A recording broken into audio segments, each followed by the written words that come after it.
speaker will be Brennan, talking about the Carnot cycle. Okay, I got it. Thank you. All right, I'm Brennan Brown, and today I'll be talking about the Carnot cycle. It is probably one of the most important parts of classical thermodynamics, and that it was one of the first cycles developed to discuss the concept of entropy, even though Carnot never understood the concept of entropy.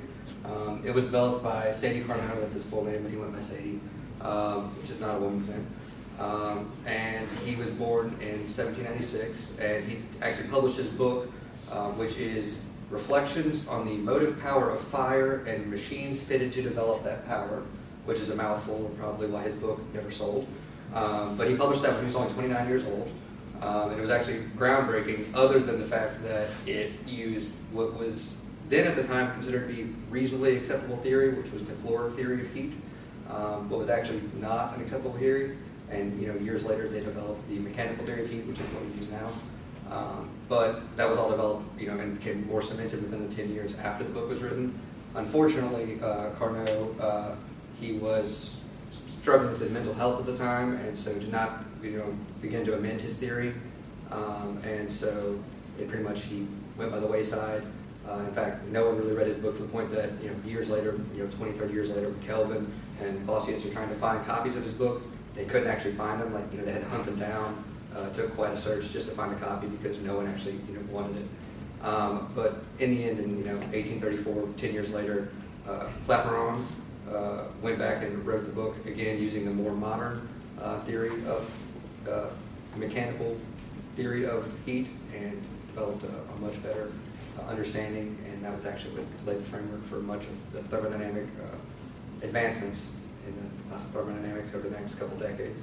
But essentially, it is an idealized model of a cycle, and it takes some pretty big assumptions there. And if you look here at the TS diagram, so you have heat being input here, and the assumption there is that it is isentropic. That's not isentropic. That is, there's an increase in entropy, but there is a adiabatic input of heat there, which is not really generally considered to be possible with the heat exchange with the environment, but for theory it works. Then there's an isentropic change there when work is extracted, and then there is a rejection of heat here, also isothermal, and then there's a slight input of work here, also isentropic. So that's the theory behind it, and so basically, according to him, the entire efficiency of any engine or cycle is completely related to the temperature of the two reservoirs, one hot and one cold, and it's only a function of that.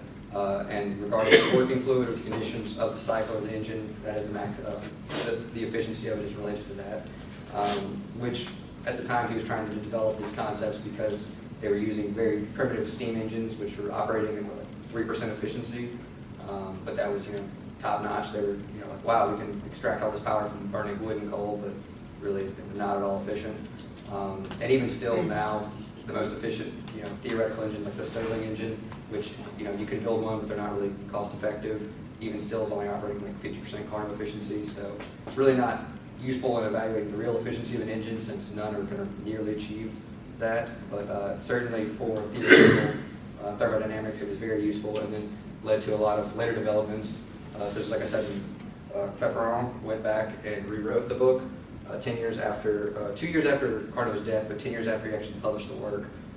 Everyone read it and apparently was widely impressed and started really thinking about what's going on in these systems, what's happening, why can't we do this, why are these changes happening, and so you ended up with these multiple concepts that led to the second law of thermodynamics, which did not exist at the time.